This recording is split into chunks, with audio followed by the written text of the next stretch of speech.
first thing we need to do is end our closed session. So if somebody would like to make that certification statement, that would be great. Alright. Whereas the Madison County School Board has convened a closed meeting on this date pursuant to an affirmative recorded vote and in accordance with the provisions of the Virginia Freedom of Information Act, and whereas Section 2.22-3712 of the Code of Virginia requires a certification by the school board that such closed meeting was conducted in conformity with Virginia law, therefore be it resolved that the Madison County School Board hereby certifies that to the best of each member's knowledge, only public business matters lawfully exempted from open meeting requirements by Virginia law were discussed in the closed meeting to which the certification applies, and only such public business matters as were identified in the motion convening the closed meeting were heard, discussed, or considered. All right, we have a motion. We need a second. Second. We have a motion and a second. Any further discussion? Ms. Patterson, will you call roll, please? Mr. Marks, As certified. Mr. Sheets, I certify. Mr. Wingate, Certify. Mrs. Wood, I certify. Mrs. Collier. I certify. All right, thank you. The next agenda item is the Pledge of Allegiance. I invite you all to stand and join us. I pledge allegiance to the flag of the United States of America and to the republic for which it stands, one nation, under God, indivisible, with liberty and justice for all. And now we will have a moment of silence.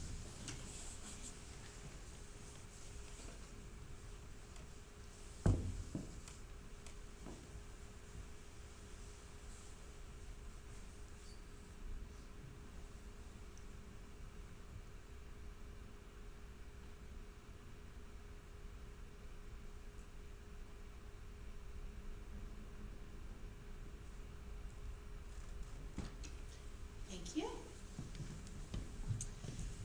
Okey-doke, we need to approve the personnel matters and the addendum for February the 10th, 2025 to include appointments, resignations, terminations, substitute appointments, and coaching stipends as presented. I will open the floor for that motion. Motion to approve personnel matters and the addendum as presented. We have a motion, we need a second. Second. We have a motion and a second. Any further discussion? All in favor say aye. Aye. Any opposed? No. Motion carries. The next agenda item is to approve the release from compulsory attendance for religious exemptions for students 18, 19, 20, 21, and 22 as presented. I will open the floor for that motion. I'll make a motion to exempt those students that you just mentioned from attendance. We have a motion. We need a second. Second. We have a motion and a second. Any further discussion? All in favor say aye. Aye. Any opposed? No. Motion carries. Our next agenda item is the consent agenda that includes February 12th, 2025 consent agenda as presented. That includes the school board meeting minutes from December the 9th, 2024, and January the 15th, 2025, and all of those operating expenses, food service expenses, CIP expenses, expenditures as of January the 31st, February operating expenses. And I will open the floor for that motion. Motion to approve the consent agenda as presented. We have a motion, we need a second. Second. We have a motion and a second. Any further discussion? All in favor say aye. Aye. Any opposed, no. Motion carries. Okay, we have a fun month of presentations and recognitions. So we will start with the senior of the month for December. And I assume you're gonna do all three? I'm going to do all three. Okay, Good evening. good Good evening. evening. Happy School Board Appreciation. Thank you. So I am going to do all 3 months, and and we'll start with December. So at this time, if Bea Arnett would please join me at the podium.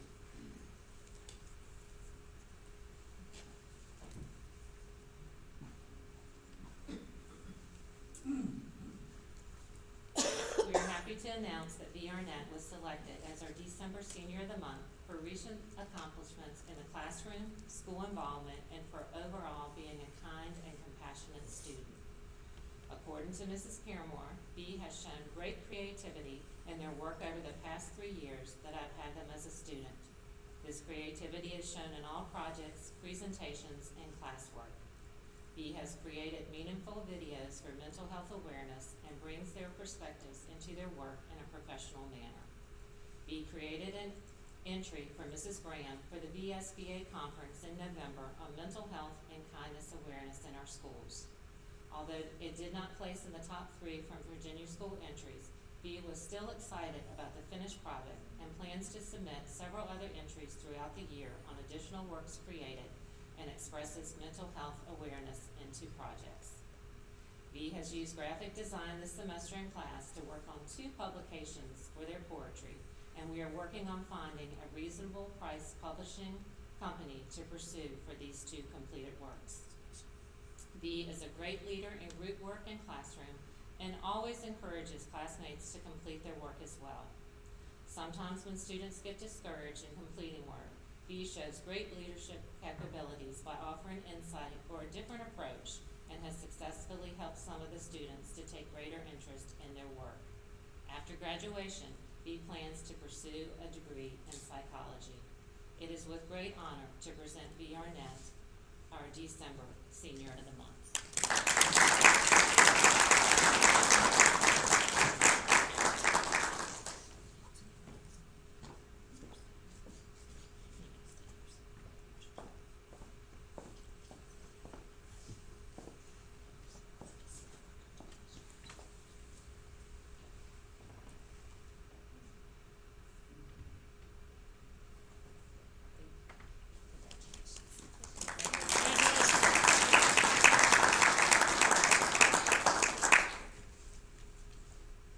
At this time, we would like for Lily Ross to come to the podium as our January Senior of the Month. It is with great pleasure to recognize Lily Ross as Madison County High School's January Senior of the Month. Lily embodies the spirit of leadership, service, and dedication that makes our school and community stronger. As the swim team manager, Lily has gone above and beyond in her role. She meticulously creates detailed spreadsheets, tracks each swimmer's splits during meets, and helps coordinate events to ensure that every meet runs smoothly. Her commitment and attention to detail have made a significant impact on the team's success and organization. In addition to her contributions to athletics, Lily has demonstrated an incredible dedication to service through the Beta Club.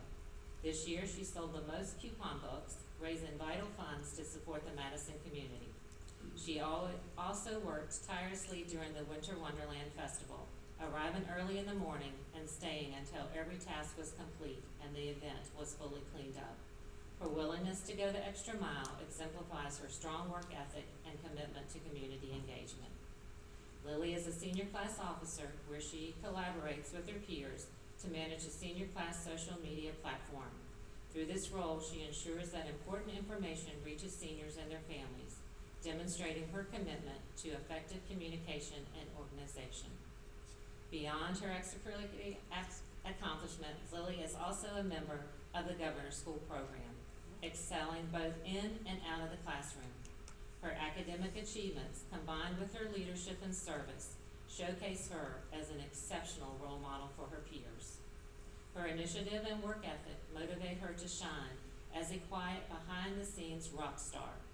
Whether she's supporting her peers, serving her community, or excelling in academics, her contributions make a lasting impact upon all.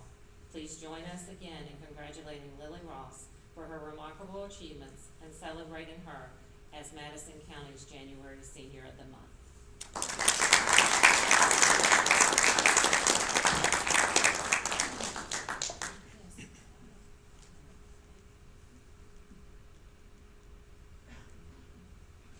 Congratulations again.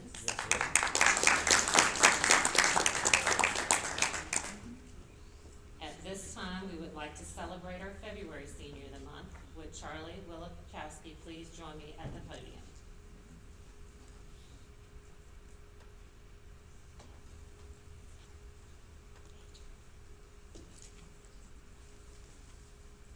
Today, we have the privilege of celebrating an outstanding student who truly embodies the qualities of leadership, dedication, and initiative. It is with our honor to congratulate our February High School Senior of the Month, Charlie. Charlie has shown remarkable commitment to his academic and extracurricular endeavors, and his contributions have left a mark on all of our school community. He has taken on a mentorship role as part of the Teachers for Tomorrow program, where he works with second grade students in Mrs. Mack's class. His ability to build meaningful relationships with these younger students have been a standout. He doesn't just assist them. He commands their attention and earns their respect through his own actions. He doesn't need to be told what to do. He's a self-starter who takes initiative without hesitation. His work with the students has not only been effective, but has fostered an environment where they follow his lead and respond well to his guidance. His natural ability to connect with others is truly something special. But his dedication doesn't just stop there. He is also a key member of the yearbook team, where he goes above and beyond the call of duty. Despite having early release this quarter, he has chosen to stay and help wrap up the final pages of the yearbook. He has personally spent over 350 hours revising and editing pages to ensure the yearbook is nothing short of exceptional. That kind of commitment is rare, and it speaks volumes about his work ethic and attention to detail. Beyond his academic achievements, Charlie's goals are just as admirable. He is determined to become an instructional assistant here in Madison County, and based on his dedication and passion for others, it's clear that he will be a tremendous access to our Madison County teaching community. Charlie, you exemplify the qualities that make not only a great student, but also a great person. Your selfishness, hard work, and positive influence on others have earned you this well-deserved recognition as our February Senior of the Month.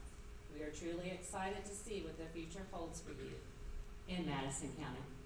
And we have no doubt that you'll continue to make a difference wherever you go. Please congratulate Charlie on our February Senior of the Month.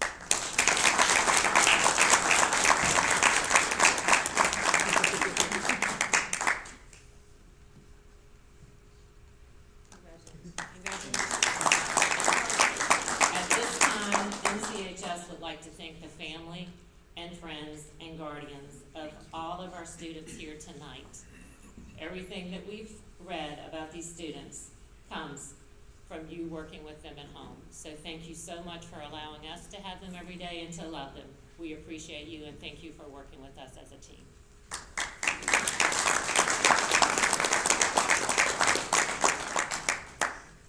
We also need to remind our Senior of the Month recipients that you'll be invited back to a banquet in May, where you'll have the opportunity to recognize a teacher or a coach that's had an impact on you through your time in Madison County Public Schools, and then you'll also be receiving another award at that banquet. So we'll be in touch with you about that. Congratulations, you guys. Yes, congratulations. All right, our next agenda item is Employee of the Month for January, and I'm not sure who is coming. Ms. Graham? This is from Oh, primary. there we go. Good evening. Good evening. Let me start by expressing my gratitude for all of that you do for the schools, the community, the students. We appreciate it. I hope you enjoy your school board appreciation month. Thank you. I would like to welcome as the January employees of the month, Christina Sakovich and Bonnie Lang.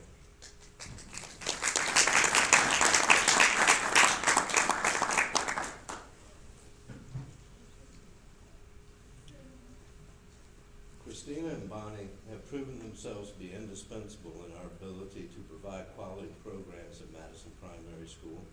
Both are reading interventionists who work with more than 75 students every day to improve and enhance their reading skills. Not only do they provide high-quality instruction for our children, They are oftentimes our first line of defense when unexpected needs arise, such as filling in as a substitute teacher or providing instructional support in the classroom.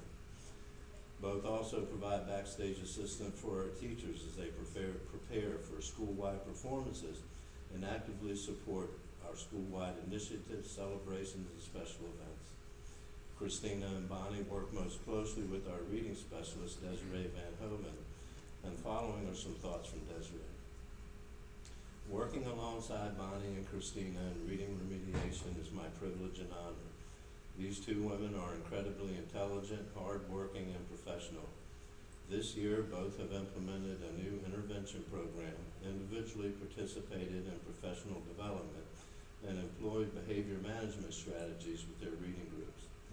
We regularly discuss progress monitoring data, make changes, and share successes.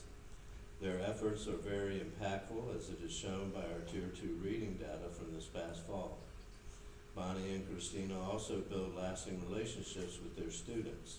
Their students say things like, "Is Ms. Sakovich getting me today? I really need to go to let Ms. Sakovich know that he was praying for her son to feel better from his sickness." It is obvious that Christina and Bonnie care a whole awful lot, and Dr. Seuss says that caring that much is the best way to change our world. And I would like to personally thank both of you so much for all you do for us at Madison Primary School, but most importantly for what you do to improve the lives of children. Thank you very much.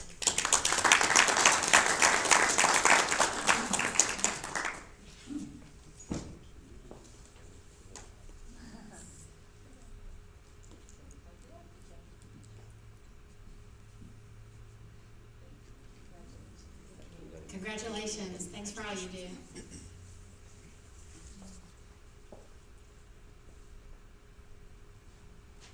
And that's great. We are going to recognize the February Employee Month next month. They were unable to make it. Okay. All right.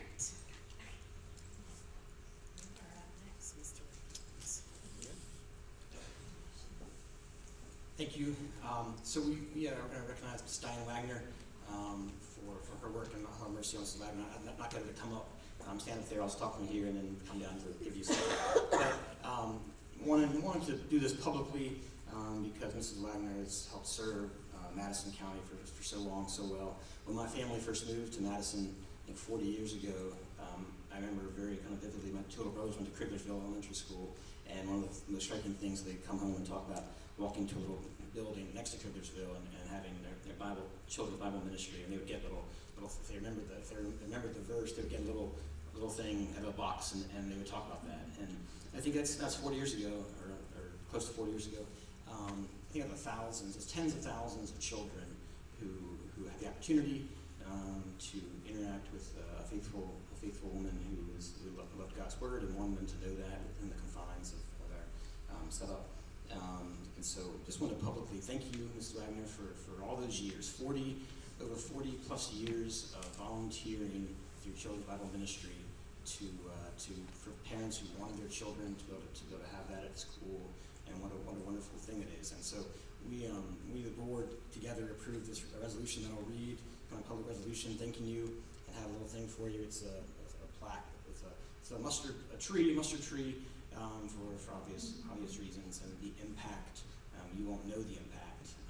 You'll never know the impact that you might have on a lot of children, thousands and thousands of children's lives. And so thank you for being here tonight. And we want to publicly thank you. And I think there's some people who will probably say something during the public comment section. But I wanted to do publicly to say this and thank you and read this resolution that the board, the five of us approved. The Madison County School Board thanks Mrs. Diane Wagner for her unwavering commitment to providing families in Madison County with the opportunity for religious instruction during the school year through Children's Bible Ministry. Mrs. Wagner's devotion to the well-being and instruction of thousands of children over 40 years is an amazing reflection of her character and faith. The board thanks Mrs. Wagner for her outstanding example of faith, service, and devotion to the families and children in Madison County from the Madison County School Board. So Mrs. Wagner, thank you. I've got a little thing for you. I'm going to meet you and give it to you, but thank you very, very much on behalf of the school board and for all your years. It's a fantastic thing you've done to Madison County.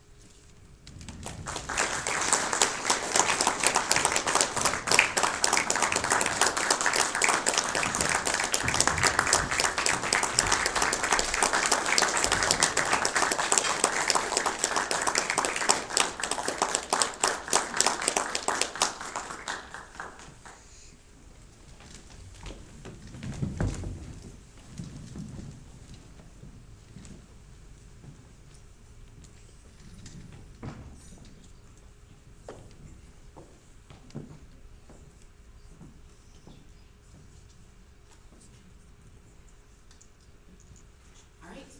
Our next agenda item is school board appreciation. And our lovely children made all this stuff, all this art. Go ahead, Ms. Harriet. Yes, we have multiple, gifts up here for you all. I know you got your goodie baskets that you put up on the stage. All the schools tried to bring you something. We wrote up in the agenda that Madison County will join school divisions throughout the state to celebrate School Board Appreciation Month in February. Almost 850 elected and appointed school board members throughout Virginia will be recognized by schools and communities for their service and dedication to public education. The theme, the heart of education, our school boards, acknowledges that the school board is at the heart of the education system, guiding it with kindness and care. In Madison County, school board members must develop policies and make tough decisions on complex educational and social issues impacting the entire community. So thank you guys so much. There is a little note from the governor as well, a resolution from the governor as well. Let me read it. I don't know if everyone wants me to read the governor's resolution. I can if you want. You were like, nope, that's very small. Okay. But it's there for you, your enjoyment. Thank you guys for all that you do. And you have certificates from the Virginia School Board Association. Thank you. Thank you all for all that you gave us. It is much appreciated, but That's the coolest stuff. that is This is always my very favorite coolest part. stuff. That's what mini Christmas. I know, right?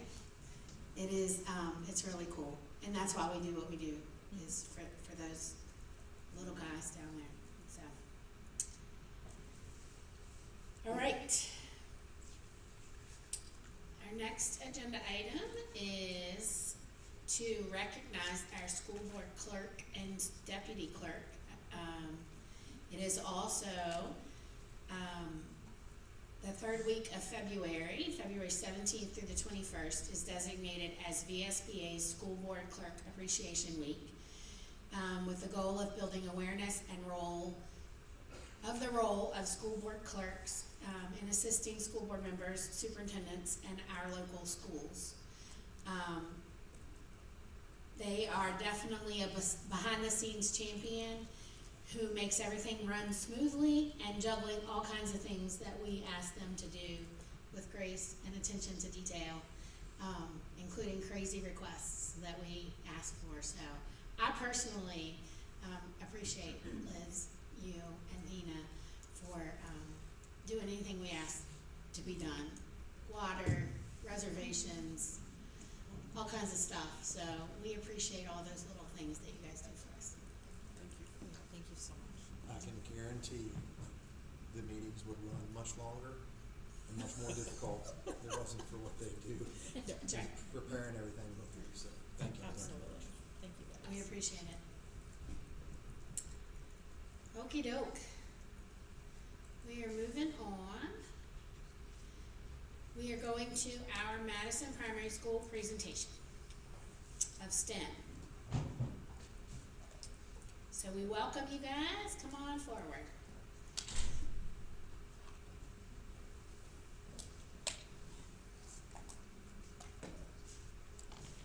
Good evening. Good evening. See you. I'm Danelle Nutter, art and STEAM teacher. And this is Ms. Oots, my colleague. I'm going to be doing some STEAM updates. If we can pull it up. I don't think they could use your, Uh-oh. Oh. yeah, I think they had gotten back to you and said that they needed a different format or something. It wasn't. Oh, okay, nobody, okay, to me. Oh, okay, is there, whose computer is this? I think it's Donald. It's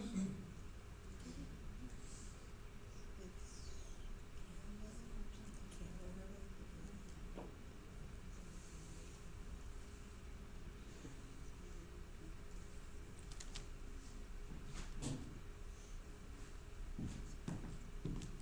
Apparently this computer here will not work with Canva. Alright, we'll just go ahead and start with it.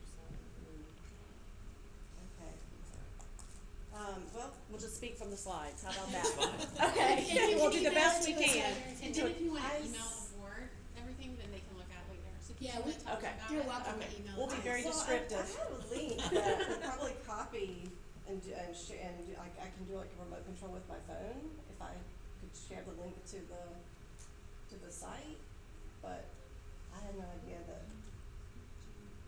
I don't,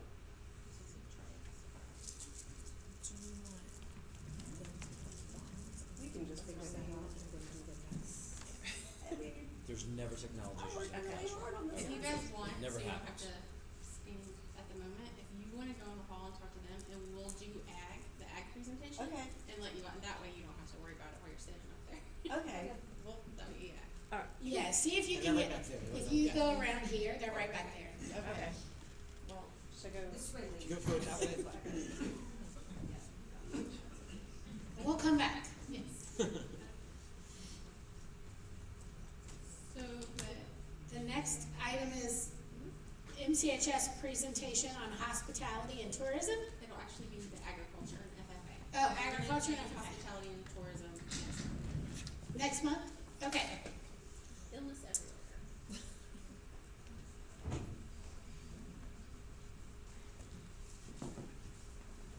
Thank you so much. We just had some updates and some things that we wanted to share, all things CTE. The first thing that we wanted to talk about is FFA week. And we have a proposal to you, and I'm gonna let them speak, but we would like to propose that we have a drive your tractor to school day. Chase and I did this last year, and it was so much fun and such a good showcase of our ag program. We'll talk about that first, and then we would kinda like to have your approval if we could move forward with doing that tonight. And then we have some updates of some things that we wanna share with the young farmers area and some things that we're gonna do, and then a grant that we're working on. So we'll do, They really they can do like their friendly approval, they don't have to give like, since it's not on the agenda, it's just, Okay. it's a yay, you're excited about it. approval. Yay! let them share. Yay, go. Alright, so, I guess the main thing is, agriculture is Virginia's #1 industry, and so we kinda wanna, make that known, especially in Madison, when a lot of Madison is agriculture based. And in the past, we did this at Orange, and it was a really big hit, especially after the first year when, like, we got the news involved, and the kids kinda got to do interviews and kinda talk about their life and how agriculture is important to them. And so bringing it here, we had the idea of kind of starting this at the firehouse in Madison. We have an approval to, park the tractors or equipment there, either the day before or early the morning of. So we're not in the way of the buses, and everything like that, so everybody can still get into work or to school. And then we would start at 8:30, and we would basically have a convoy of tractors. I've talked to the fire chief, he's gonna also, hopefully put a fire truck in there in the front as well. And then we're gonna stop by each of the schools and make a loop in front of them, so all the kids can kinda see, all the kids driving the tractors, and maybe you guys wanna drive as well. But I'll get to that in a minute. We would go down Main Street, go to Waverly Ave first, and then we would hop over 29, we would not go on 29. And we can stop by you guys' building if you guys would like, or if you're driving, we don't have to do that. But we can, go by the primary school, and we would come back up, Mountaineer Drive, in front of Wetzel, and then in front of the high school, and go park out back, so we're not in the way of anything. And then the kids would obviously have to be above the age of 13, because you don't have to have a driver's license to drive the tractor, and it had to be over 50 horsepower, so they can at least get up the road a little bit, so we're not blocking anybody too much. So that was our idea, and we've talked to the fire chief, we've talked to the SROs, and they're gonna kinda block for us, when we go from place to place, and up the road, and we would stop by all the schools, so everybody can get a little bit of taste of Virginia's #1 industry. So, When is this? Yeah. that would be next Thursday. It would start at 8:30 at the firehouse. That's when we would roll out, so all the buses would be gone. All the parents would hopefully have most of the kids dropped off in school by then. And then that's when we would kind of convoy around to each of the schools, and hopefully it would take less than a half an hour. So, and if you guys would like to participate, I'm going to be contacting John Deere, New Holland, and Kubota on our day off tomorrow. So if you guys would want to maybe ride with us or drive one yourself, please email me. If you need my email, what's I your can get it to email you guys, or I'm sure you guys have access to that as well. So I'll figure it out. Perfect. Yes. Do you guys have any questions? I mean, I'm excited. I think it's awesome. I think it's great. My first suggestion would be to bypass the school board office, just because you're coming across 29, and just Okay. to get the train, get it on across and head on down to the primary school, make a loop there. I think that would be Perfect. okay. That's We it. don't think that's fair. Drive my track. Anna, you can ride. Go to a school. But yeah, I'm all for it. I think it's great. Maybe they could just put the central office staff in the tractor, Yes, yes. so they could participate Ooh, with that. like Yes. with a wagon or something like that. Or get an RTV. I'll drive the RTV. So, my only question, are you planning on having news, press, radio, all that in? Yes, sir. We were going to have one of our FFA reporter hopefully contact them, because that is their duty as an officer of the chapter. So Cool. they were going to be responsible for contacting those people. So I think it's a great idea. So 13 and above? 13 and above. I mean, he just turned 13 is last the legal week. age. Like, he's gonna love It has to this. be a minimum of 50 horsepower. Yes. I know. I gotta find him a new tractor. It'll be Yeah. fun. So if you guys would like to ride, just email me, and we can go from there. So Perfect. Yes, I will be there awesome. at the firehouse. Clay, you bringing a tractor? Come on, I'm not either. My tractor's not big enough. I have a student that would drive it. Alright, our second thing that we wanted to share with you is, these two amazing teachers have worked really hard with our young farmers. And we have worked to get a culvert and open up the back fields so that we can use those for crops. We can use that for a pumpkin patch, sunflower patch. But in the meantime, they have met, and we wanna talk a little bit about what we're gonna do with starting a living farm and starting to have pigs out there. So I'll let them speak about that too. So the last time we were here, you met some of the FFA officers and you asked them what we could do better, like what we were missing. And they said they wanted to bring animal science back. So we walked them down to the fairgrounds like a month ago and we showed them where they used to make sorghum and now it's just full of wood and straw and they don't use it. So we're gonna team up with building trades and get them to build pig pens, at least 3 of them for now.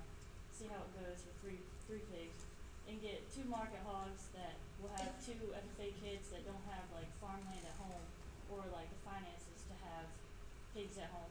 And they'll take the market hogs, they'll get them in April, and then they'll sell them at the fair in July. And then we'll have 1 extra hog that we'll just have like as a feeder hog that we can raffle off tickets to win like a half a hog, or we might do a whole hog. We haven't decided that part yet. But that way, like if something happens to the market hogs, we have money to replace whatever if it dies, which is worst case scenario, but sometimes that happens with livestock. So you have to like have a plan. So like we've had a couple of students have already said like they would make the commitment to come in like over break and like weekends and things and feed, and this is something that the kids are really looking forward to, and I feel like it really is bringing kids in and wanting to come to school and actually be a part of something, take responsibility for something, which a lot of kids are missing nowadays. So it's good that the kids are telling us that's what they want to do. So that's we want to have pigs at the school, bring animal science back, and that way they can be hands-on and not be sitting in a classroom running off of PowerPoint slides or a book, because it's not how farming really works. And then Barry wants to talk about how we're gonna plant stuff on the other side of the young farmers that hasn't been touched in like several years. Since we did sorghum, yeah. Yeah. So I've been in cahoots with the young farmers. and also the admin here, trying to get a culvert pipe put in, because the field is very grown up. Like we have 4 to 5 inch trees, around, not tall. And so I got it approved from the Young Farmers to put in a culvert pipe, and the guy that's doing that is gonna do all the labor for free. He's also gonna mulch the fields, so we don't have to worry about do anything with the trees. Hopefully going to either be putting some type of crop or flowers back there. Yeah, so that's the goal for that, because we have unusable acreage right now that we're not using, so hopefully when we get back there, it'll be used a lot, so. That's awesome. So just an FYI, I don't know if you guys remember this, it's probably before your time, but it used to be a strawberry patch. And you guys used to sell strawberries. Yes, yes. And kids, I used to go back there and pick strawberries. And we bought strawberries from you guys. It was a big fundraiser. I'm open to all the ideas. So that's just an FYI. I'm just letting you know, used to be a strawberry patch. Absolutely. So, congratulations, that's all awesome news. Thank you. The individual that's gonna be putting in the culvert pipe and stuff, does he wanna remain anonymous, or can we know who he is so we can say thank you, or you wanna get back? Yeah, I'm sure he would be good with it. I would say, Yeah. Sure. Joe Canessa. Yep, so he's gonna be, obviously we're paying for the materials, but he's doing all the labor for free and, saved us a lot of money. So, That's awesome. Thank you. yes, sir. And thank you for all your work, all your initiatives and Thank stuff. you, So- yeah. so Thank you guys. Really good. Thank you. We wouldn't be here without y'all, so. Cheryl Paramore, can you join us, please? Last thing that we wanted to go over, and then we promise we will sit down. The 4 of us have been working with a grant writer. Ms. Paramore has been so gracious to provide all of the data that we've needed for this, which has been so much. And these 2 have been outstanding about doing whatever we need to do. So our grant is called Advancing Agriculture and Empowering Rural Communities Through Coding and Computer Science, which is an advanced ag. And 3 of our project goals are to identify regional needs for agri-tech that can potentially improve efficiency, reduce resource use, and increase profit. Second is to increase rural student access to computer science related credentialing opportunities. And third, to improve computer science instruction through professional development that they are more than happy to do, that fosters agriculture applied and reforms-based pedagogies. So what that means for us is that we are working to bring STEM, coding, and science into our field of agriculture, and looking to hopefully replace much of our equipment through the grant funding, and through professional development to bring back new ideas and give students more access to agriculture and science combined. So the 3 of them have worked really, really hard. Our proposal is being submitted Wednesday, so fingers crossed. You know, we know the first time a grant goes through, it might not be approved, but we are in the process and we will keep you updated. Awesome. Thank you all for everything you're doing. And I think we are finished. Thank you. Thank you all. Thank y'all. Good work.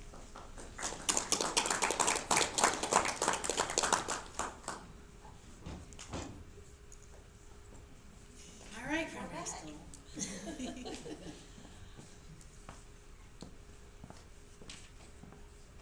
Now, this isn't gonna show the audio and video that I had in the original, but I'll be, maybe we'll send that to you. Yeah, you can email it to us. Again, I'm Danelle Nutter, and I am art teacher and STEAM teacher. I've been teaching art, traditional fine arts for 26 years, 25 in Madison, and I've been doing STEAM, not sure, maybe almost half that time, I feel like. The next slide. So you might be wondering, what is STEAM? How is it different from STEM? It's you have the art that's put in. So I like to think of it as STEM with a little bit more of a creative addition to it. Science, technology, engineering, art, and math. I do a lot of things with our STEAM activities, engineering design challenges, science experiments. We do a lot of things. all with the focus of the 5 C's: collaboration, creativity, computational skills, critical thinking, and communication. One of the things that I was going to focus on tonight, that I do also, is a introduction to coding.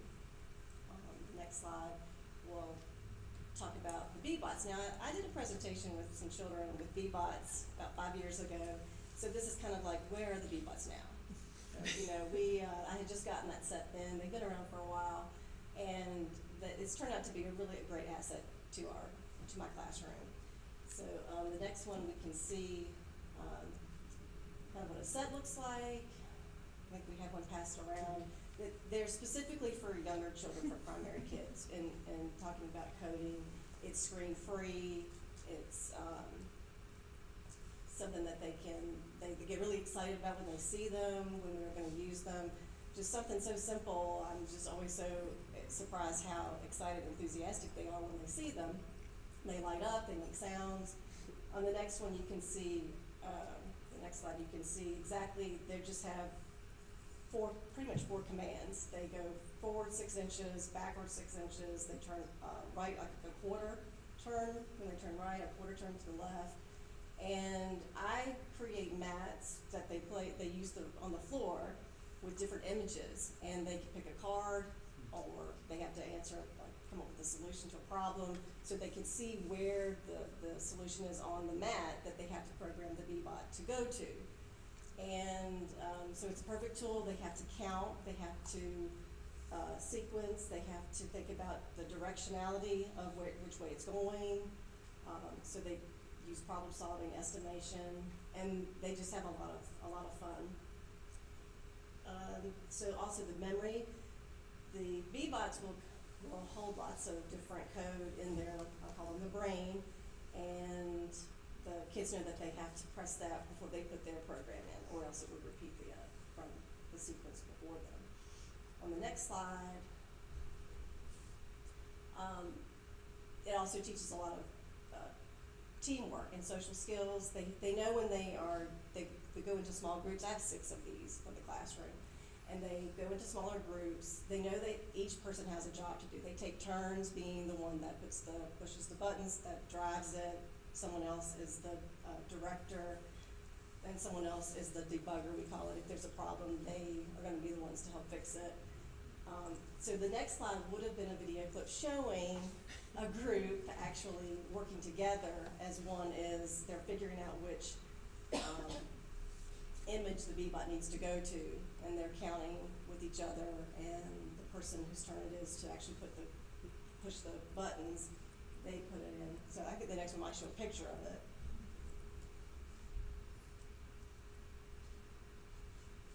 You might not play the video, but I think I saw the picture on the next slide of that group.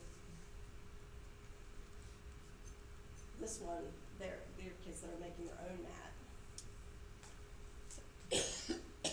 We go to the next slide.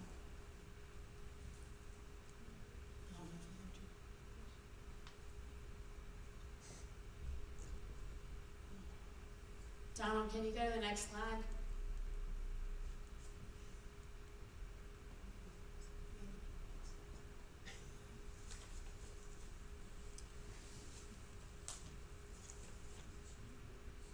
Yeah, it's not doing anything. This is not my night. my presentation here. Well, so I've made a lot of mats that have different images that they use, and pretty much any subject can be taught or reviewed or used to help support what the classroom teachers are using. So Ms. Utz is here tonight, because she was one of the teachers at our school who does a great job at talking to me and letting me know where they are, what they're studying in their classroom, and then when they come to STEAM, they can work on those skills with BBOT. So they're also not only learning to code, but it's also strengthening and supporting what they're learning about in math or science. And this is where they were identifying different shapes.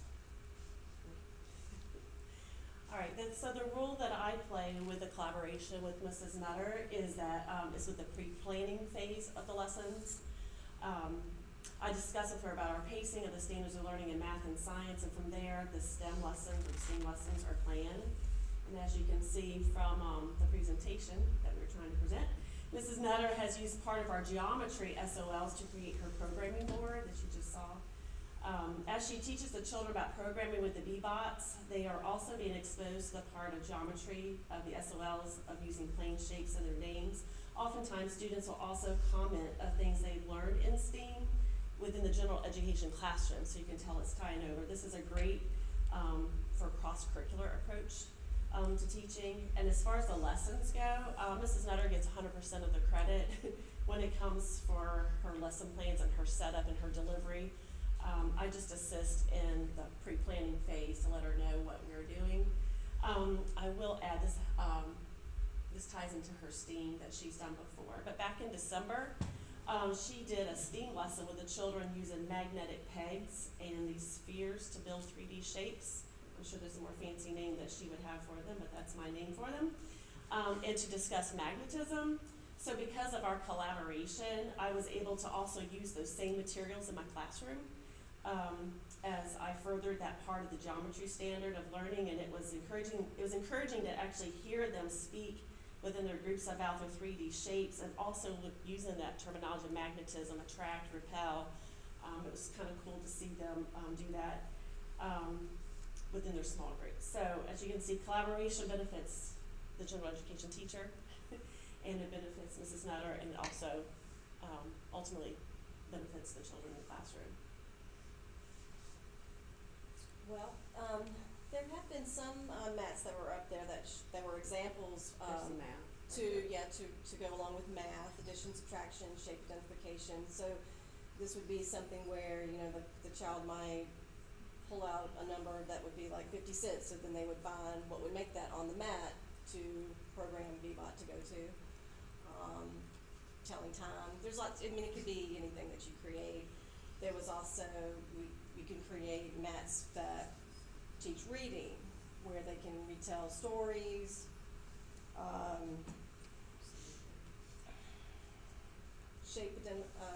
identifying letters, sounds, and so forth. So all these would be like on the floor, and then they would be working together to program the bot to the right spot. I have a kindergarten video with the child. She's pulling out a card that shows, she identifies the color. She has to program the bot to the color, and also has the word, so she's reading the word that goes with it as well, with her group. You can do mats with science theme. All of these are related to their standards of learning, life cycles, animals, habitat. Again, you can pretty much create anything to go with it. And not only do we use math with them, but also we can do engineering challenges with them. This would be, they were doing, creating events for the Winter Olympics. So B-Bots were doing the Olympics. They can construct mazes with Kegel planks, so that the B-Bots are programmed to go through a maze on the next slide. The next one, you can make costumes for the B-Bots, get really creative, so maybe where the art comes into the STEAM part. And there's also little shells that you can put on them that hold markers that they can draw with or push things. So we've had a lot of fun with the B-Bots. B-Bots can teach everything. I'm so thankful to work with teachers like Mrs. Oots that understand when we work together, we can make our teaching more impactful. We have a lot of fun in art and STEAM class. It doesn't matter if our students grow up to be scientists, artists, mathematicians, or engineers, but it will benefit them all to be creative problem solvers who can communicate their ideas and work together. So thank you tonight for allowing me to share a little bit of what I do every day. Thank you for sharing. I think she's also going to send the school board the actual link so you can see the video part. Yeah, Perfect. Thank you so much. Thank you so much. You want your B-Bot back? Oh, yeah. We need her back. Keep it.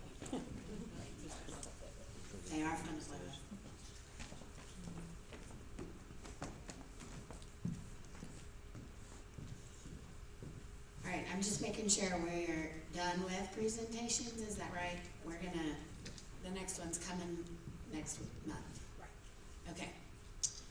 Thank you all for sharing what you do, a little bit of your day with kids. We really appreciate it. Our next agenda item is public comment. We welcome public comment. Anybody that would like to address the board, please come to the podium. State your name and where you live in the county, and you will have 3 minutes to share with us what you would like to share with us.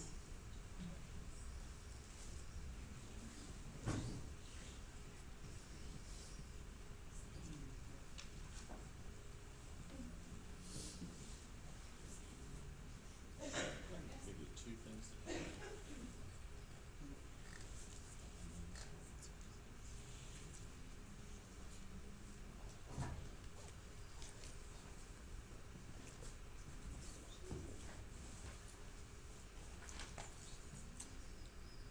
So good evening, I'm Mike Sharman from the Novum area of Madison County. And I'm just handing you out a little thank you for doing the recognition of the CBM trailer and Diane Wagner. And then also combined a thank you for you putting on your agenda to have in display the Bill of Rights and our national motto. And isn't it interesting how those things overlay? The most dominant one, of course, is "In God We Trust." If it hadn't been for that, we wouldn't have survived. We wouldn't have begun as a nation, we wouldn't have survived. But if it hadn't been for the Bill of Rights, we individually wouldn't have had those rights.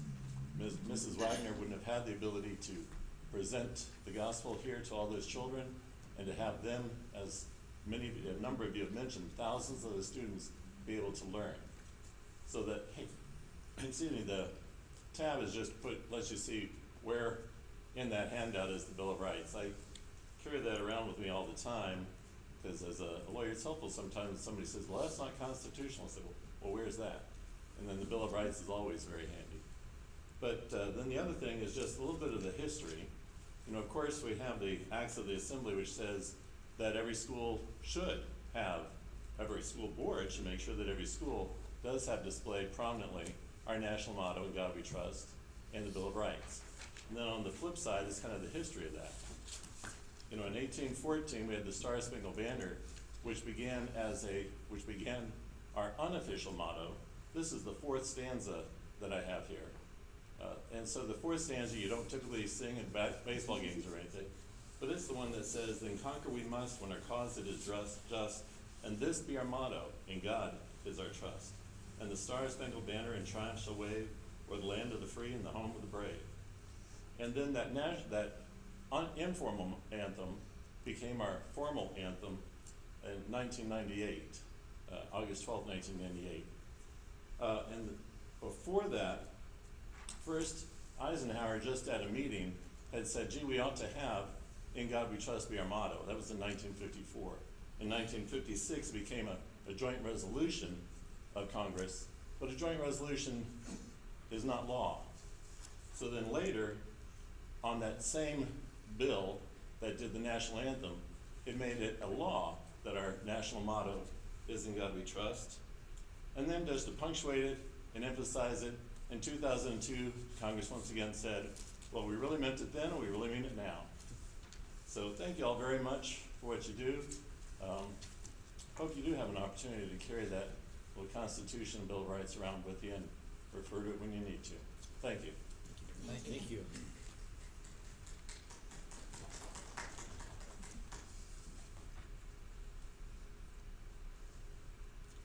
Would anybody else like to address the board?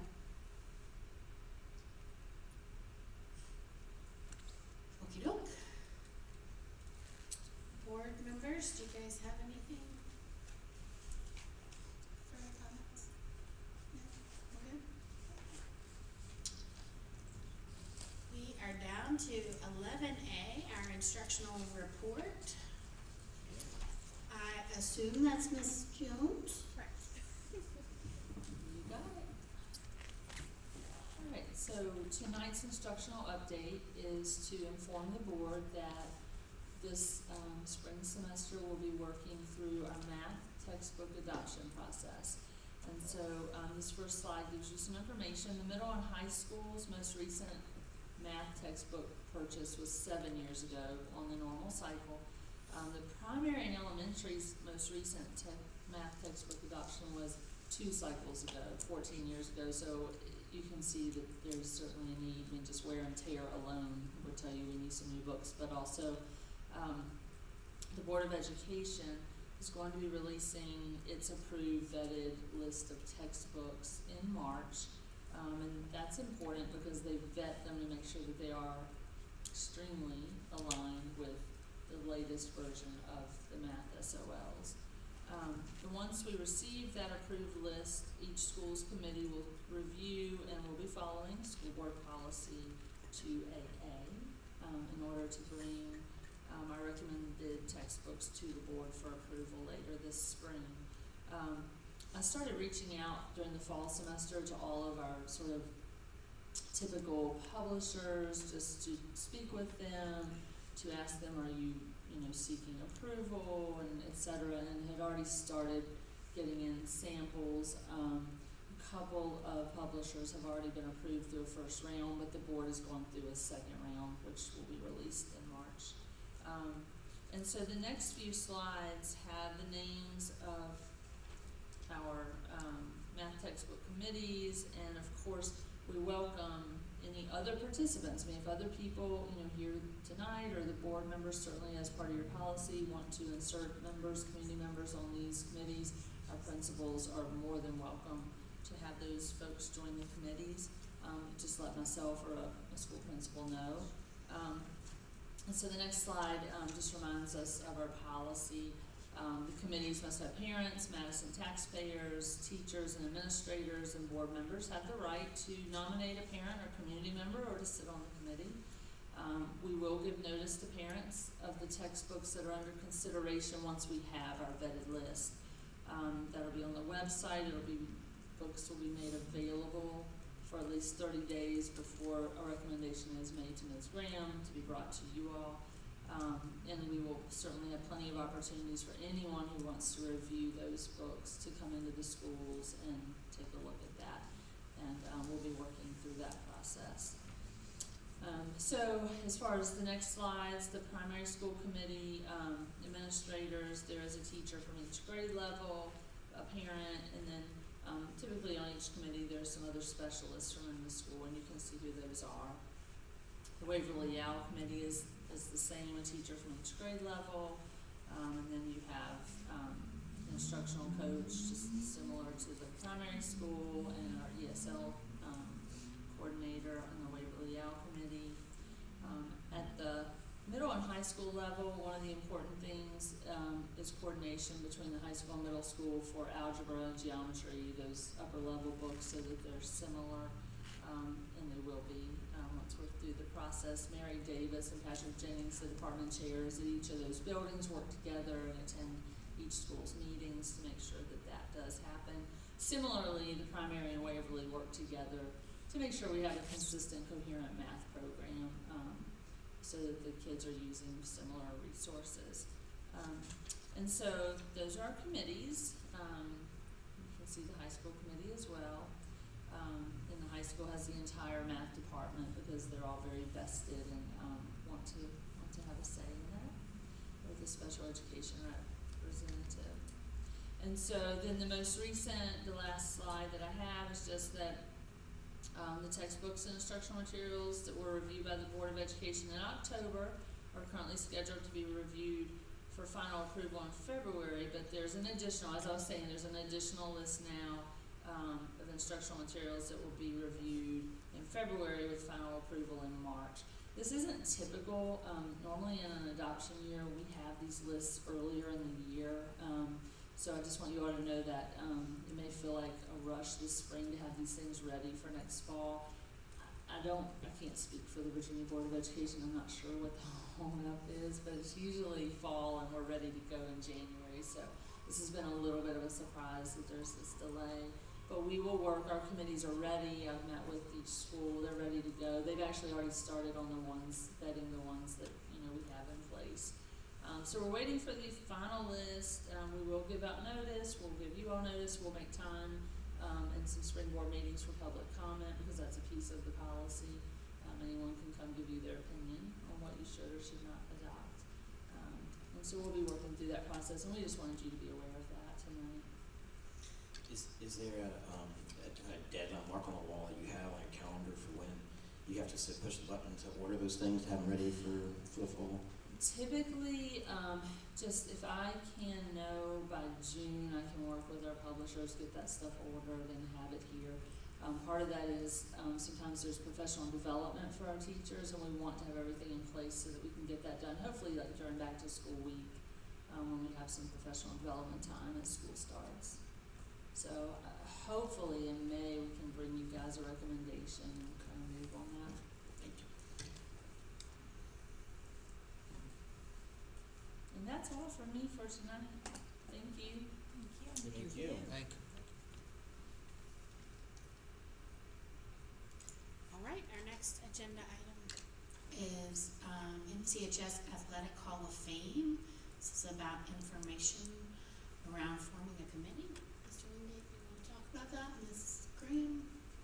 I'll let Mrs. Graham talk about it. I just want to thank Mrs. Graham for taking the lead on this. The Hall of Fame's idea is to recognize athletic excellence and have a Madison County Hall of Fame committee, and I think she brought that in her last position and did that, and so I thank you for doing that, Mrs. Graham, very much, and I'll let you talk about it.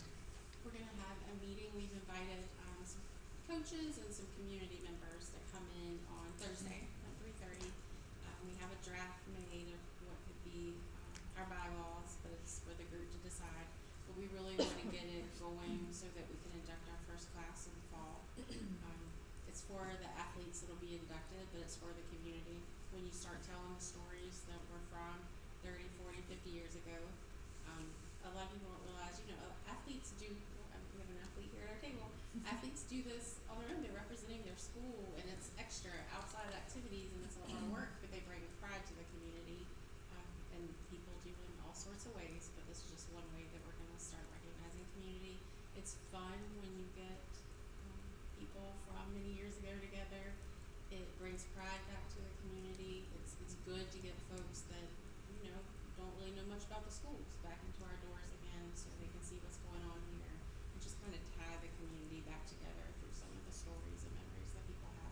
So you will be invited to the banquet. It'll be a very fun weekend for Hall of Fame weekend. We'll introduce them in a football game on the Friday night, and then we'll invite them to a formal dinner for them and their families and community on the Saturday morning.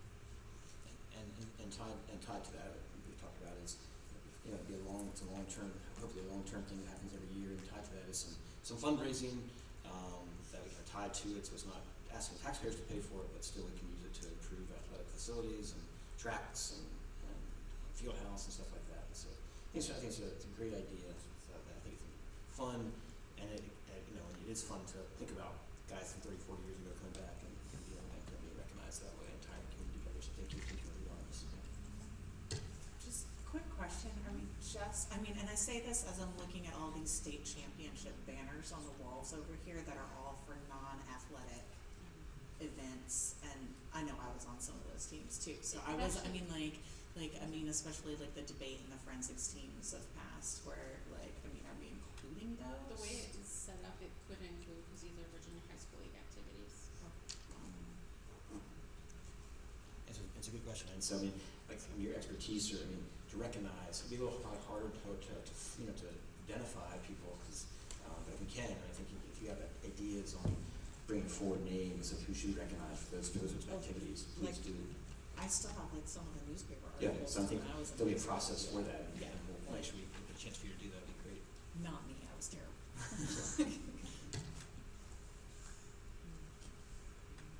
Awesome. Great idea. Okey doke, business information. Time to talk about the budget. And we'll start with the budget presentation. There you go, thank you. You wanna go ahead and go to the first slide?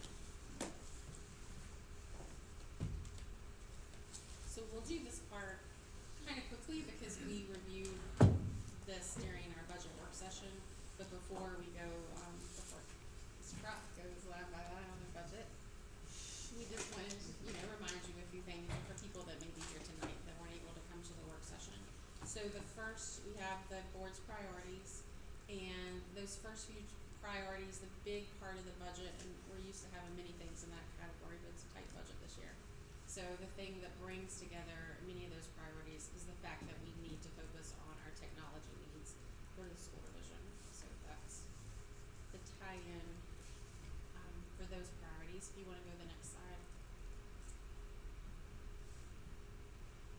The commitment and most of our money needs to be focused on still creating that highly desirable workforce. So the big part of the budget is that you'll see tonight, the draft is sticking to right now what seems to be the theme with the governors and the House and Senate. They're leaving in that 3% salary increase. We want to keep that. We want to make sure that teachers that are at that 5 and 10 year on the salary scale get their bump. And then tonight you're going to see a proposal to increase bus driver pay. So we've created a scale for drivers that hold their CDL, a new scale to give them quite a bump in pay. And then we would also, of course, always like to try to cover any health insurance increases for people, that came to a lot of people. It's about the money, but sometimes it's about their benefit packages when they come to a school division. So we want to keep taking care of that for them if possible. Next slide. A big part of the budget that we need to address, that's needed to be addressed, that we were addressing several years ago, and then COVID hit, so all of a sudden we were provided with ESSER funding, and then the next set of funding, the All in Virginia funding, was kind of putting a Band-Aid on it. We had cut positions a few years before COVID, leading up to that to make our budget work, so that we weren't asking so much money from the county for those years. We were making the cuts and shifting things around, and then like I said, COVID hit, we came upon some funding, which was great for a while. Not great that COVID hit, but great that we were receiving funding. But if you look at it, this is not a problem that all of a sudden creeped up upon us. It has been happening. I went back as far as I could find immediate data, which turned out to be 2007, so that was just a random number. It's as far back as I could go with what I was looking at. And it just shows you it's been a steady decline over time. This information has come from the UVA Weldon Cooper Center, so when you look at that, it shows you just kind of Madison over time hasn't been growing. It's not really projected according to their website to grow much over the next few years either. They said maybe 145 more people by 2030, and then all the way up to 2050. Right now they projected that we have around 13,982 people in the county, and then by 2050 they're saying 15,259 people. That's not a lot of growth for that many years, so I wouldn't expect the school division to do as much either. Our median age right now is 46 years old. That's an older population. I imagine it's just going to keep getting a little older, so those aren't the folks that tend to send kids to school. So the school division and the county, we just need to prepare to sustain our school division and what we have. The more we keep cutting, the less things we can do that are thinking outside the box for kids. We talked about it a little bit before, but in the JLARC study that was done for the General Assembly, it was even noted in there how much more school divisions with less than 2,000 students have to pay for their administrative costs, for their maintenance costs, because we have to run a school division just like the big dogs with fewer people but make everything happen for the kids. Like you saw tonight, what our teachers have to do for ag just to try to create a program, and how many ag teachers are going out there talking to people, trying to get a field plowed, to make things happen and think of creative things for their students. That sometimes you have people in central office, it's like the director of CTE is out finding and writing these grants. Here it's our principal is the director of CTE trying to write the grants and do the day job. So it's a lot for a small division, and that has been noted by JLARC, and it is one of the priorities for the General Assembly. It's not going to come to us anytime soon because they're trying, it looks like they're going to remove the support gap this year. But it is something that they've noted, that they have to start giving more funding to smaller school divisions, because how much can we take away to make it ends meet at the end of the day. We're not gonna get people to come work for us for free or for lower salaries when you can go so many other places and make so much more money, so definitely something to think about when you see our enrollment and what we're doing here. I think we're doing a great job with what we have, but it's still a struggle. So if you go to the next slide, just to show you, and again, we use these at the budget work session, but this is just like a little snapshot that shows you how our classes have been getting smaller and smaller. So just a comparison of those years, how many kindergartners we had that year versus how many seniors. And you can just tell over time, like this year, around 90, 99 compared to 129, so. Okay, next slide. So you'll see this is the Cliff Notes. I guess they don't use Cliff Notes anymore. Whatever people use now, but quickly summarize. But this is basically everything in a nutshell that Ms. Crop's gonna be telling you as she goes through the budget. But this budget this year is built on 1,520 students. So that is a lot less than the 1,620 from last year, but we gotta make up and be honest with ourselves. So you'll see in the budget, we went over already, it's gonna have the 3% raise, the health insurance, the key technology needs that we've talked about here and that we've talked about in CIP, and then all the operating expenses that are increasing. So the utilities, some sped services, taking care of mulch, our custodial supplies have gone up. I mean, I don't have to tell you guys this, you go to the grocery store, you know that things are costing more, so our bills are going up as well. So what you're not gonna see in this budget, because we just don't feel like we have enough information yet, and I think the House and Senate final budget from them is supposed to come out February 22nd, I think. Right now, in both of those budgets, they have, in addition to the 3% raise, they have $1,000 bonus. The Senate has the bonus coming June 1st. The House has the bonus coming September 1st. There was already questions from rural school divisions, cause it's just SOQ positions and we have so many more people than SOQ. And they have confirmed that if your school division, there's no local match required. And they've confirmed that if your school division can't give the $1,000 bonus to everyone, because how are we gonna choose like 3 kindergarten teachers get $1,000? The other ones, oh, you're not SOQ, so we don't really do that here. But we've confirmed that you would be allowed then to do whatever type of bonus you can afford. So in order to give it to like all your kindergarten teachers, every teacher, that it can be a lesser amount so that everyone gets it. Because we would not have the money to give everyone the $1,000 beyond what we get. And then again, we're expecting both the House and the Senate to fully support removing the support gap. So that should give us some additional funding. But right now, our estimated amount needed, just based off the governor's budget, is $1,370,609.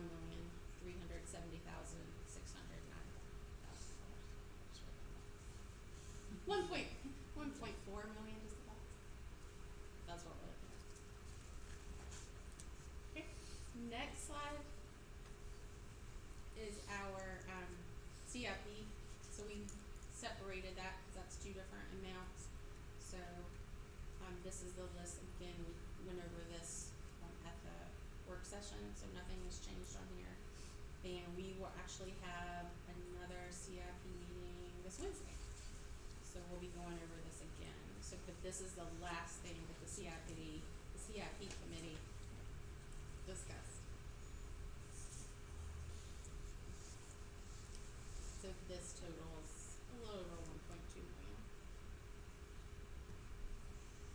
And the next slide is to remind you that we have a work session with the Board of Supervisors on February 27th at 3 p.m. And that would be our reps, I think, are still Mr. Wingate. Yep. Okay, so any questions before we start going through the formal budget? All right.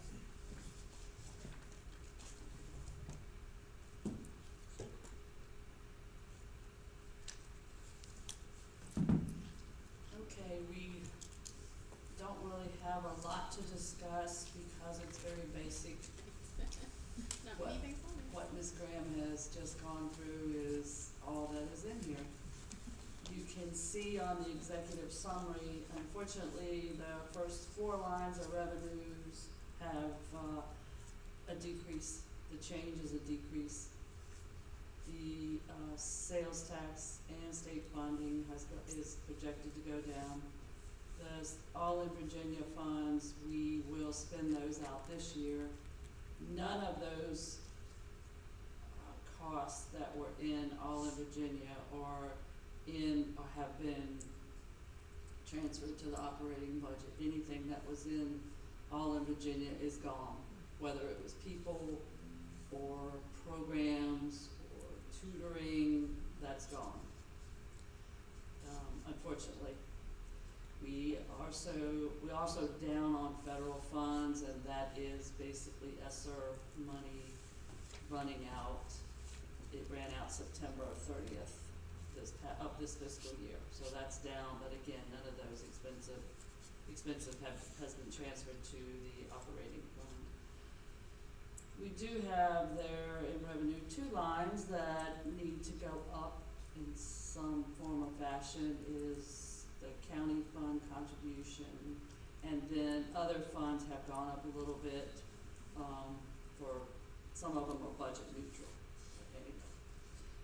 You can see here from the expenditures, the ESSER gone, ESSER 3 is gone, ESSER 2 is gone, and all the Virginia funds are gone.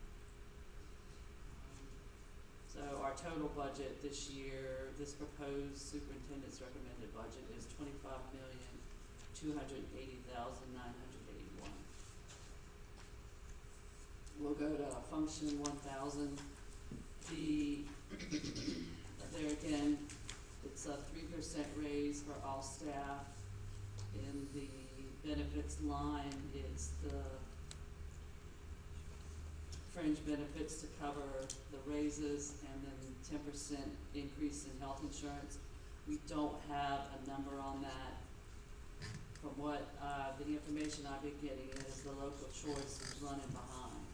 They're saying people that have a July renewal might get their renewal cost in March. We are an October renewal, so I would say we're gonna be after March, probably April. We have an increase of 31,000 for instructional programs, and that's for IEP modules, and 25,000 for speech services for our special ed population. We have $50,000 for Ivy Creek tuition. This is an increase in expenditures, but there's also a $50,000 increase in revenue to offset that. So that is budget neutral. It's been, they're changing the way they do the funding with that. So they used to do a transfer, now we're putting it in our budget and we pay that. So, with Medicaid funding. On the next page, we have an increase in materials and supplies for Lexia. And we have a decrease in textbooks, and that is just based on a formula, whatever the state revenue is for textbooks, and then we have a local match. And that has gone, that's just going down because of less students. When you look at function 2000, the only increases are for the 3% increase and the fringe benefit to cover the raises.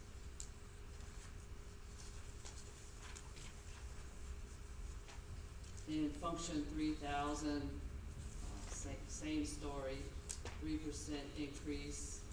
We have also, I pulled we proposed 2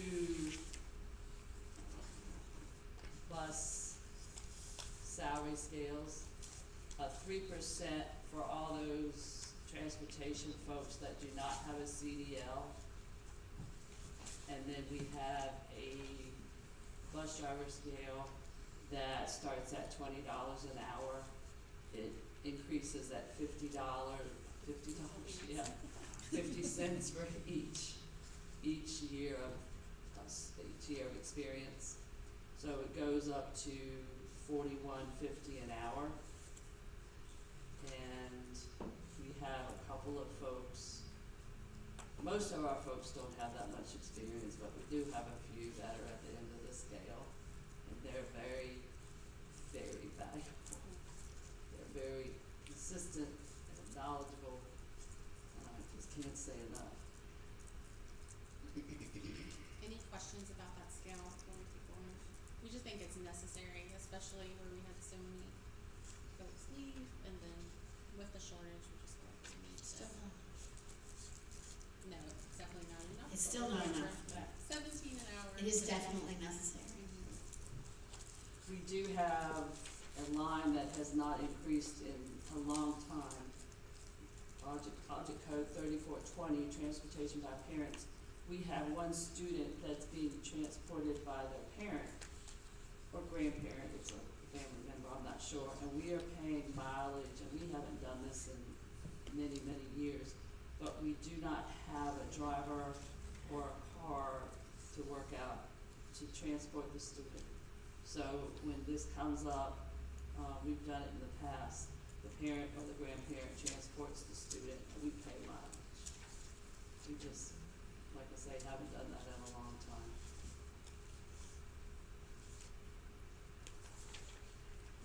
In function 4,000, we have 3% raises. We have in the custodial line, we have combined a decrease of 2 full-time positions to 1 part-time position.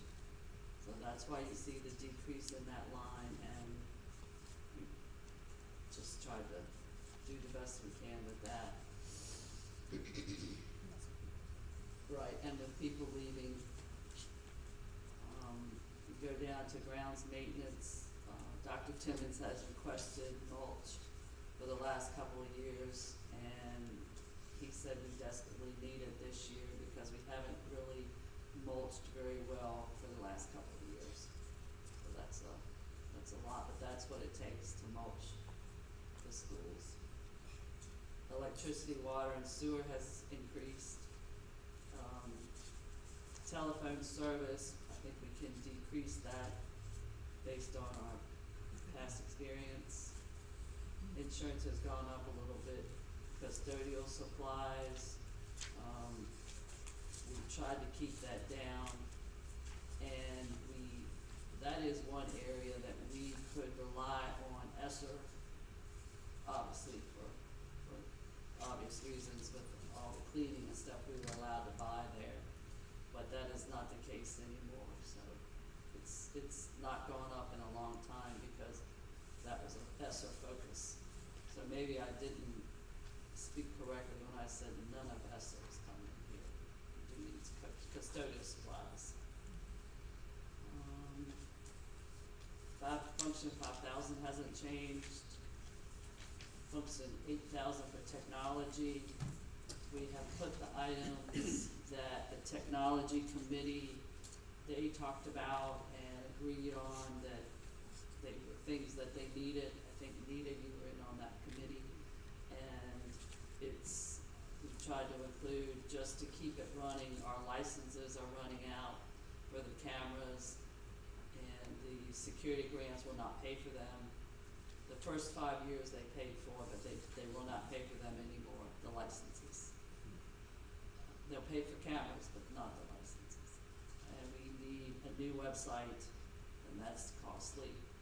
We have also Wi-Fi controllers that we talked about in the CIP, and that was decided we revised to put it in operating and not keep it in CIP.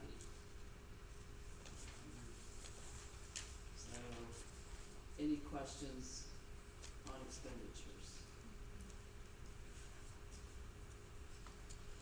And our revenues, I'll just go over them briefly, sad though they are. The state funding, you can look down and you see a lot of decreases all through the state funding. It's just down. And most of this, it's, the reason they're down is from ADM. It's 100, we're down 100 kids. And you just don't get as much money.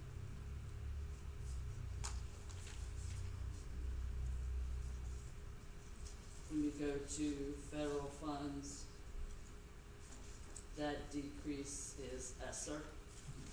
We have a little increase in Perkins, the vocational, and then a little increase in Title I, but no big changes there. Other funds, that's where we have a little bit of change. The increase there on rebates and refunds, 50,000 of that is from the Ivy Creek situation that balances out. And then a little increase in just, that rents, well, the rent is the next one, but,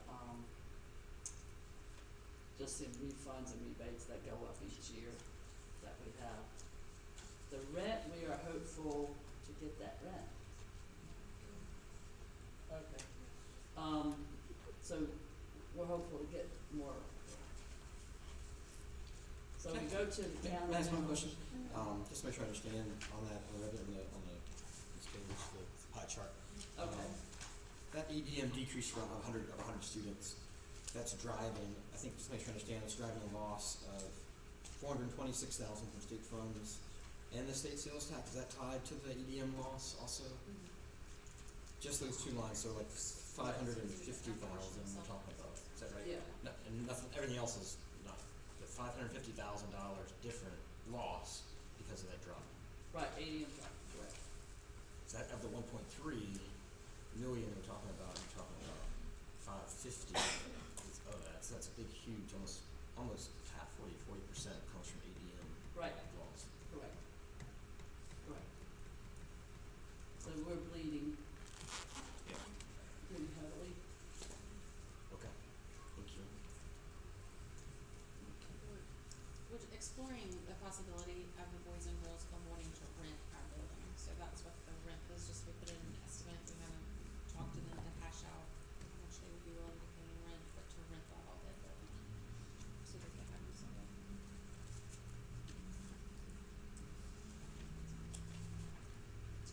And then we come to the last sheet where the budget is balanced based on what we need from the county.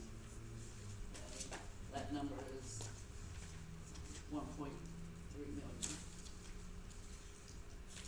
It's not a pretty number, but half of that is ADM loss. We have, you can see here, this is our 4th revision. And we've met with principals and met with staff, other staff, summer school staff, and we've trimmed this many times already. There's really nothing in it. When you remember looking at the spreadsheet where everyone puts on there what they, and that wasn't a want list, that was a high priority needs list. And the principals put in there a lot of positions. None of those are in here. We were very popular when we made that decision. But you just, ADM's down, and we're just trying to anticipate what the kindergarten class is gonna be. As the classes roll up, we're gonna lose another chunk this year with the seniors graduating. The kindergarten class has not been that big, but we don't know. So just from the past, it's just, and, And the chart, it just appears like it's gonna be our kindergarten numbers right, for a while, it's gonna turn. I should know this, I always forget. CIP, that's not here in the budget, right? Correct. correct. That's a separate line, item. That's separate fund, right.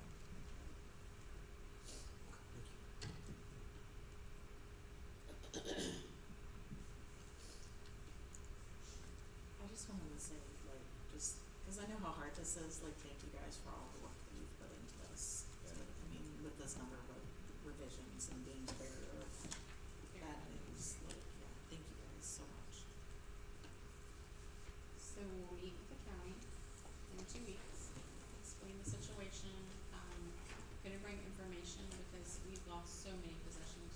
left in here to keep making the budget work.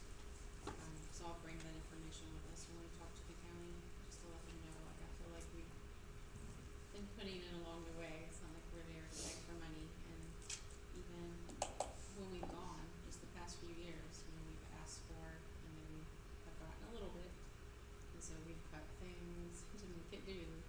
So it's really coming down on us now with when we made the decision, like, we gotta be honest with ourselves, this is how many kids we're projecting for next year. We're at 1540 now. But again, the trends of what's been coming with kindergarten, with what we're budgeting. We just need help, or there'll be more cuts, and the only thing left to cut in our budget, because our budget is so slim, is positions, and we would try our best to do as people take positions, but that's not always possible. Yeah, we're watching those very closely as people if they're not gonna return next year, we're watching nothing, I think is an automatic fill. What can we do? And that's also another popular move. But, it's like at home, if you don't have the money, you don't have the money. It's not a question of we don't value the kids or the teachers or anything else, there's just not the money there, so we're trying to, we wear a lot of hats and we do a lot of things, and that's okay, that's why we're here. It's just particularly hard because we can justify, and we know that everybody we have right now is doing a great job, and we know exactly why they're here and what they're doing for kids. Hard. Yeah.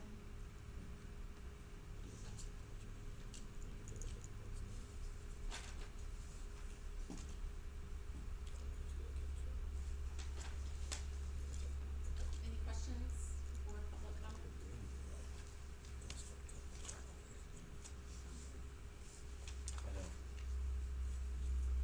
Thank you very much. Thank you.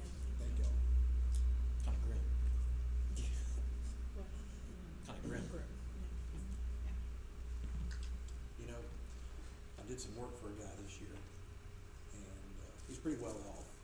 We were talking about money and what things cost, and how it'd be nice just to win the lottery. He says, it all sounds fun, like if you had plenty of money, but what fun is it when you can just pay for it?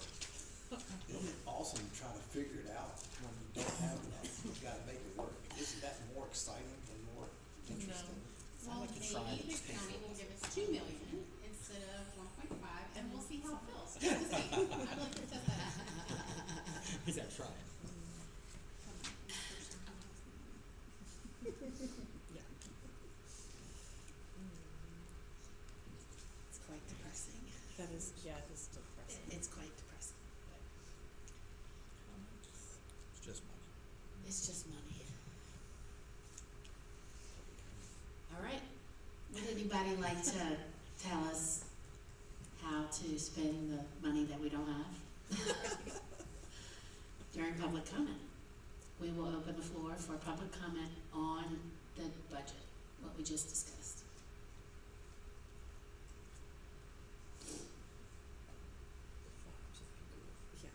I know, right?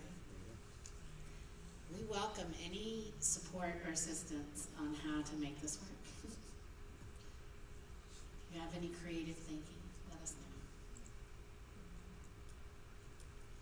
Maybe the school. I don't know. We raise some pigs, we can sell pigs in the future. I mean, we're gonna raise some pigs, so sell some pigs. I'm all about like winning the raffle for the kids. Yeah, I'm gonna buy the raffle tickets Me for the too. pig, let me tell you, we're gonna win a pig. Can't wait for the fair, right there. Yeah, good stuff. Okay, Fun stuff. business approval, we have 3 things. The first one is to approve the continuation of the cost savings agreement with Rappahannock County for 2025, 2026, and to authorize the superintendent to execute the agreement. Does anybody have any questions about that? We do this every year, we do this every year. Saves us a little bit of money. And, Has it- Principal Taylor's gonna reach out to the principal of Rappahannock to see if if we can do more collaboration with CTE, since that's part of the agreement, so. We already have it, yeah. Never mind, Okay. she already did. So I'll open the floor for that motion. Motion to approve? Second. We have a motion and a second. Any further discussion? All in favor say aye. Aye. Any opposed? No. Motion carries. Our next, agenda item is to approve the VSBA Code of Conduct for school board members as presented. This happens every year as well. Motion to approve the code of conduct? We have a motion to approve the Code of Conduct for school board members. We need a second. We have a motion and a second. Any further discussion? All in favor say aye. Aye. Any opposed? No. All right, motion carries. We do need that signed. Do you have that signature? Okay, perfect. So don't leave without signing that this evening.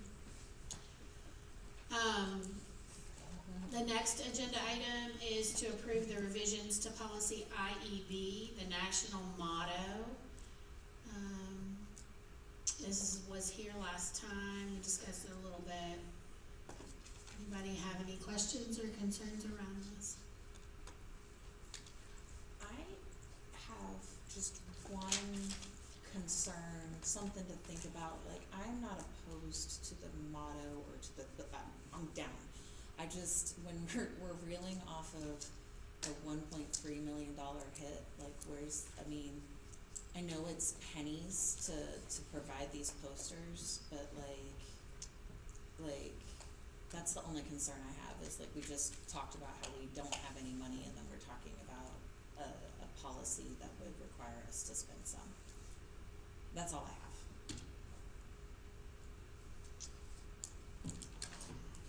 Well, I did, yeah, and remind, I did send a piece out to the board that not all counties are buying posters or putting things up. They are actually letting students do murals. The one in Culpeper County High School is astounding. I know it's like one to Anna, so she could take a look at it.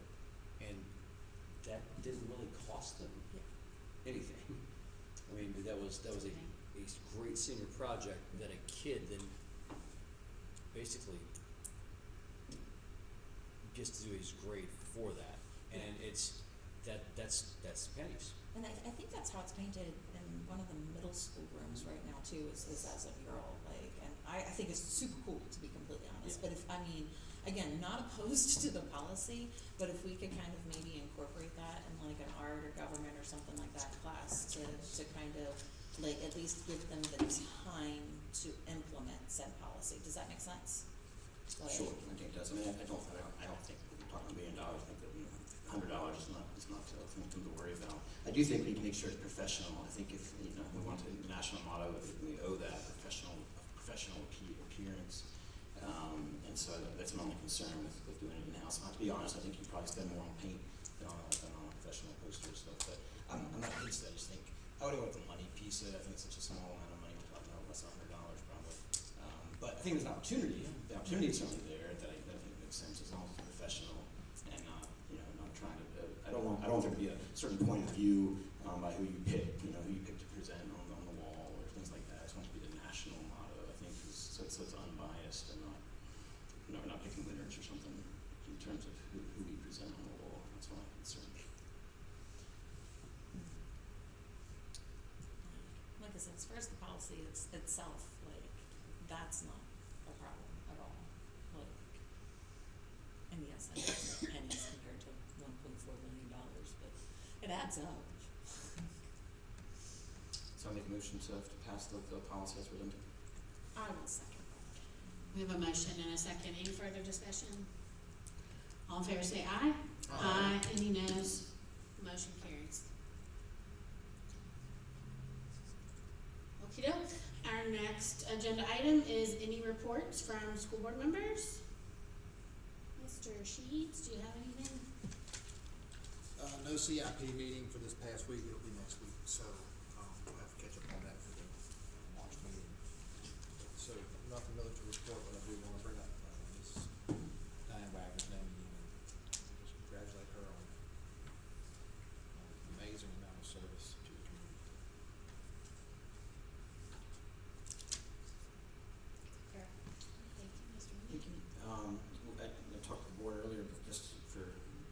school, not public.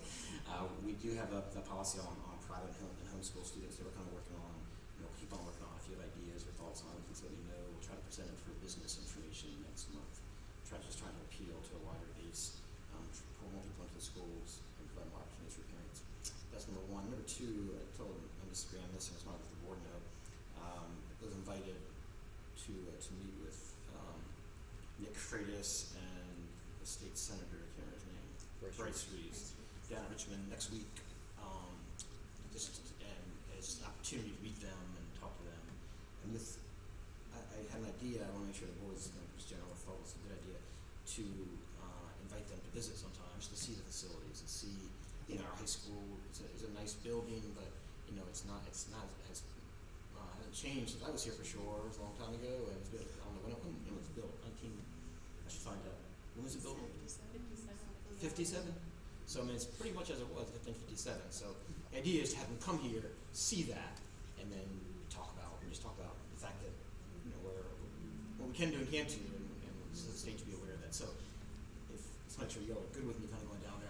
Just information gathering, and I would like to invite them to come visit sometime. So let's do with that.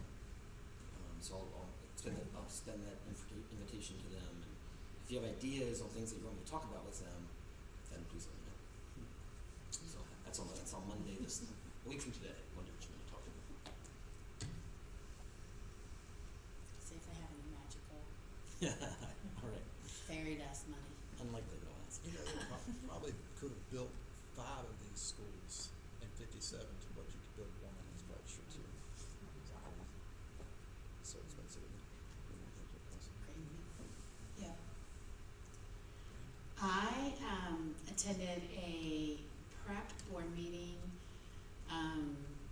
last week where the board approved a new lease for prep.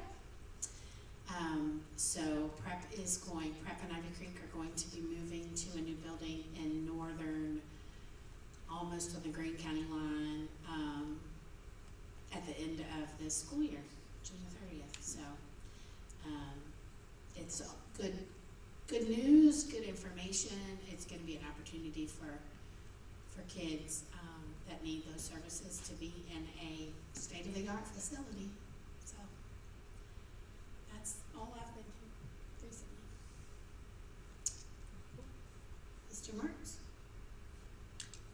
I have nothing to report, other than, yes, with Mr. Sheets' sentiment, Ms. Wagner's service, as much as I remember going into the job, my kids being able to do the exact same thing, and my daughter, most recently this past year, was upset that I was picking her up early from school, and she was in Miss Bible.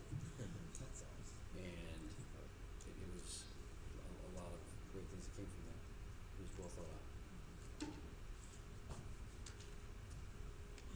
I don't really have much of anything. I just also want to give a shout out to our transportation department because they've been working, I can't even say like double time, it's like quadruple time at this point in time. And also thanks to Liz for our lovely daily phone calls that she makes.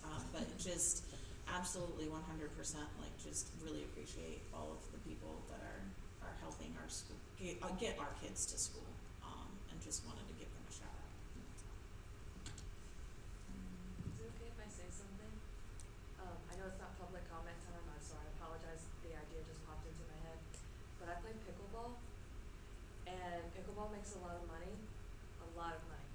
The tournaments themselves, they can bring in anywhere from like $10,000 to $50,000 just from like entry fees.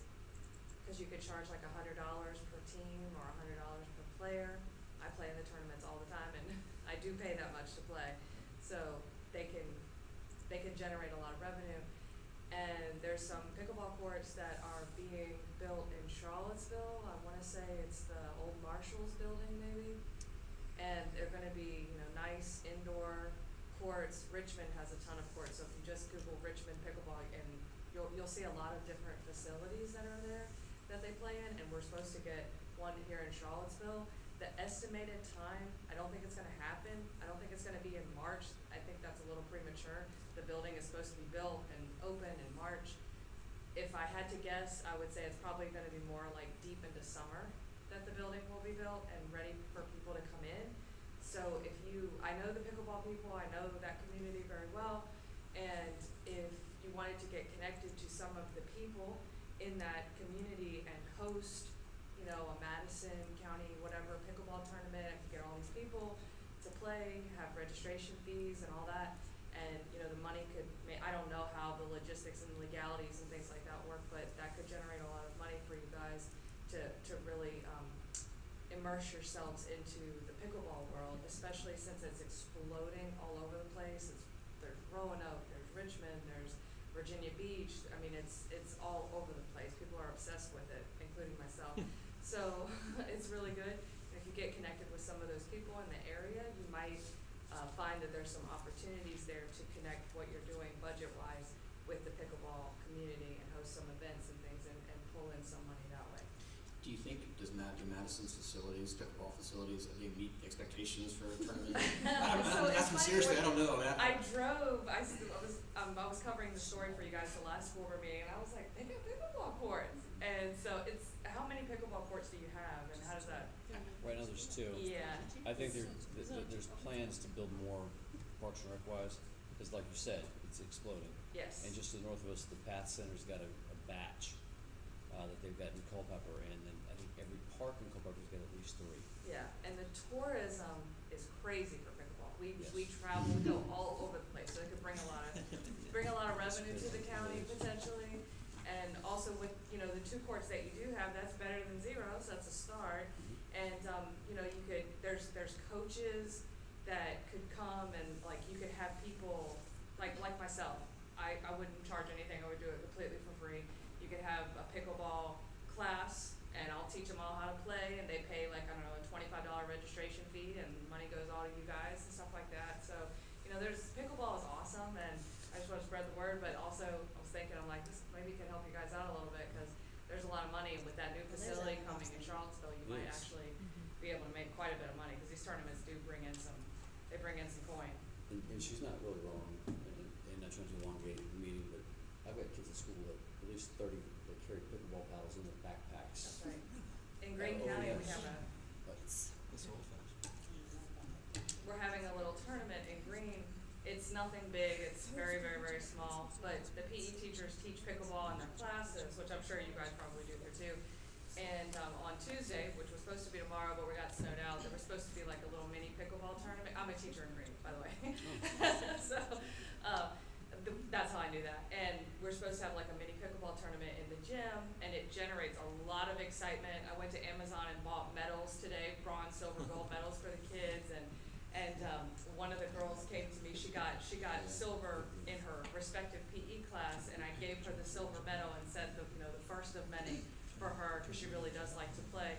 So anyway, it's exploding in Greene. You may, I don't know if our athletic director, Brian Collier, he may be able to, you know, coordinate some things with you guys or whatever, and have like a Greene and Madison already have a rivalry anyway, so maybe we have a pickle. Policy says that we do not share like student addresses unless we have written parent consent.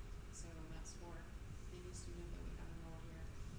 If ISA show up, there's different types of warrants they may have, and we would work with them, and we would work with our school board attorney. And our principals all know the process that we've gone through, and they're gonna be talking to their front office staffs and their teachers to let them know. But we follow our policy there very good. The next thing is, I just wanted to share that Miss Wilson, principal of middle school, wrote a grant and she got it. So the mobile museum for, it's like Virginia 250 is coming. The whole purpose of the museum is, the mobile museum is to share Virginia's role in the American Revolution. We have a big role in that because they're right here. So it's really cool for our kids. It'll be parked here 2 days, March 18th and March 19th, if you want to stop by. So she got the grant, so it's all free. So it's really cool for our kids. So every middle school kid will get to participate. Where's it in gonna that. be? At the middle school. Right, that's cool. And then, the next fun thing to share, since you brought it up, Mr. Wingate, Tina and I were in the office today and we were discussing House Bill 2720, which was a student transportation bill that we found out. We get these, little notes from the Virginia Association of Superintendents, and it we weren't quite sure exactly what it meant with improving student transportation.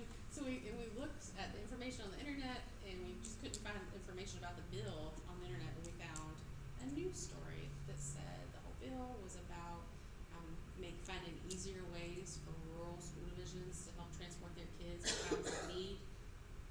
We were like, oh golly, that really pertains to us right now. Yeah. And it said that the House bill had been approved and was moving to the Senate, so we immediately contacted Senator Reeves, who wrote us back and said he'll watch out for the bill, that he totally sees where we're coming from. We explained the situation here in Madison. So when you see him next week, you can remind him that he's already heard from me and talk more about that bill, but he already sounded like he would be in full support of it when it hits the Senate floor. So. That news story, so just so I understand what it is. Definitely, but it basically says that we would be able, well, one thing is that school divisions, which would not pertain to us, any school division, 4,500 students or less, could like make contracts with other people to transport the kids. That's really not what we're interested in. What we're interested in is that we would be able to take our school vans out to get kids, which are not allowed to do right now on a route. But whenever we're in a situation, we could take our school van, like, could take our school van and go pick up kids on the route. So that would be huge for us in situations like we've had Can't lately, pick where vans our car drivers would be able to take not the routes. The vehicles that have seatbelts Right. can't go pick up kids. Not on a route right now. But we would be able to, so we have That doesn't. substitute car drivers and folks that hopefully that will give them opportunity to drive more as well. So it's a very important bill for us. It will Okay, help us right I'll now. talk to him. And I'll send you all the information for it. That's all. Thank you. Okay. Motion to adjourn. Motion to adjourn. Second. All in favor? Aye. No, I'm glad you- Thank you all for being here tonight.